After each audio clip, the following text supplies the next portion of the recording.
Okay, come on, we'll show you under a car.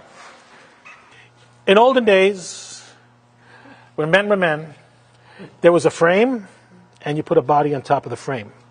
Every truck is a body on frame. If you look at the trucks and you see the big beams on the side, that's the frame.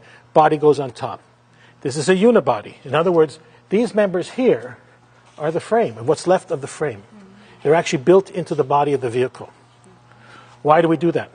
It's easier to design. It's stiffer than if it was a body on frame because a frame has flex, and you have to attach it with rubberized joints, like there's cushions, so there's no flex, all right? And it's easier to repair. Now, we were telling you, you check for these holes like this. There's holes here, there's holes here, there's holes in certain areas here, here. If this car is going through an inspection for an accident, it goes onto a jig. There's a book that says that hole has to be in this position. So they put the piece in there, they put the other piece in there, they measure across with a laser, they measure down there with a laser. Everything has to line up. Then you know that this body is square. Okay? So if you ever question that your car has been in an accident, get it aligned. You need alignment. If it doesn't align, walk away. All right? Now, this is a subframe. Okay? All the drive components are attached to this frame, and then the frame is bolted into the car. Usually 4 bolts takes it. Okay? 3 bolts are plain, 4 bolts bolted in. So it fits into here and in the front. The reason we have the shield on here actually is for aerodynamics, because the air flows easier across here than it would be if that was rough, and you'd save more fuel. And all right? rust protection too. No, it's actually detrimental to rust. It keeps the mud in. Yeah, to keep things from rusting, let the air get at it and let it dry out. Okay. Remember saying catalytic converter? Yeah. There's one catalytic converter right here. This is the catalytic converter. You can usually see the heat shielding on it. Yeah. Hondas have heat shielding all the way down. Toyotas have heat shielding all the way down. This means that this car doesn't really run a very hot exhaust. Why they have the shielding? Because this is a 50-state car, which means it can be sold in California. California requires that all the heated parts won't cause grass fires. So if you're smooching with your boyfriend, girlfriend, and the engine's running, you could cause a grass fire. So the idea is that they shield it. All right. So CAT, this is the resonator. This will take the backfiring out of the engine, and then it scoots down to the muffler. Okay. So this is like tuning, like an instrument. Okay. You can change the tune. You remember tuned exhaust system, guys, when the old system?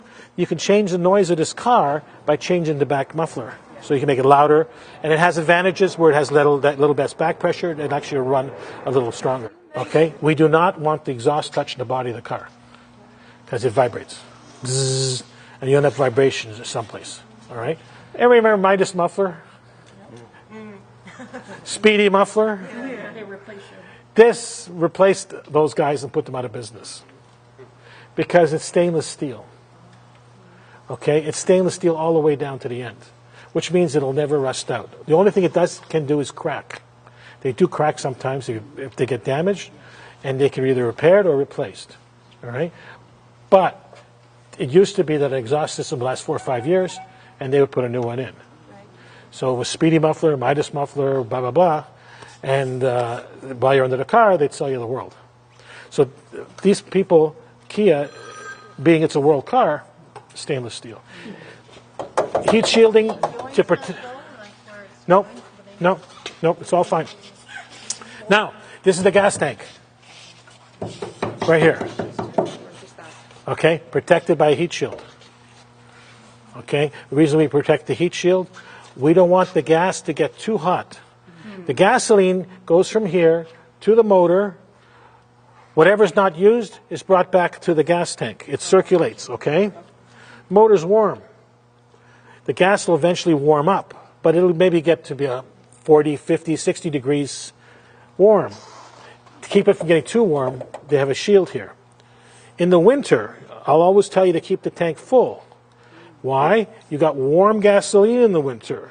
Shut the engine off, it cools, condenses, produces water. Water gets into the system, freezes up, and you get... Why? Does it actually help if you put some methyl? Yes, methyl hydrate, yeah. Yeah. right? So it does help. Sure does, because it absorbs it and you burn it up. So you should do that, right? Definitely. Diesel engines, terrible for water to fuel. That I know. Right? So yes, in the winter, keep your tank full and make sure that the gas is always fresh. But most of the gas nowadays